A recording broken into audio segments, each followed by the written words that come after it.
Hi good morning అందరికీ.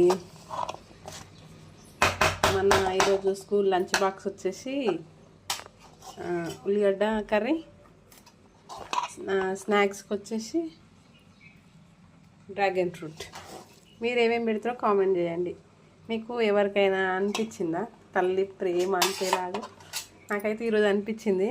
అయితే ప్లేట్లలో కలుపుతుంటే కింద ఉలుకుతుంది అనేసి బేసన్ వేసి కలుపుతున్నా. చెయ్యి ఎందుకు యూజ్ చేయాలి, స్పూన్తో కలిపితే అయిపోతుందో, వేడన్నం చేయి కాలుతుంది అనుకున్నా. నిన్న పులిహోర అట్లనే కలిపిన. మొన్న ఏం కర్రీ చేసిన, టమాటా పచ్చడి ఏమో చేసిన కదా, అది కూడా అట్లనే కలిపిన. అట్లా స్పూన్తో పెడితే అమ్మ నా పిల్లలు నేను చేతితో కలిపి తినబెట్టుకునేదాన్ని, ఇట్లా స్పూన్తో కలిపి పెడుతున్నా అనేసి నాకు ఎట్లా అనిపించింది. అంటే ఒక 5 మినిట్స్ చేయి కాలుతుంది.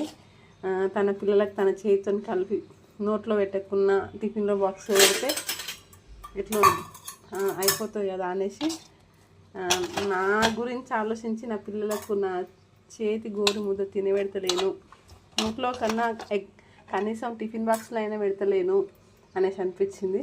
మీకు ఎవరికైనా ఇట్లా అనిపించిందా? కామెంట్ బాక్స్లో కామెంట్ చేయండి. నాకైతే అనిపించింది మా పిల్లలకు నేను తినిపిస్తలేను, ఎగ్జాక్ట్ ఇట్లా చేయితోనన్నా కలిపి బాక్స్లలో పెడితే ఏమవుతుంది అనేసి అనిపించింది. ఈరోజైతే నాకు 2 డేస్ అట్లా పెట్టినందుకు ఈరోజు కూడా సేమ్ అట్లనే కలుపుతున్నా, చేయగలకుండా. నా పిల్లలు ఏం తింటారో ఏమో అనేసి ఒక ఫీలింగ్ వచ్చింది. మీకు వస్తుందా? ఎప్పుడైనా వస్తే కామెంట్ బాక్స్లో కామెంట్ చేయండి.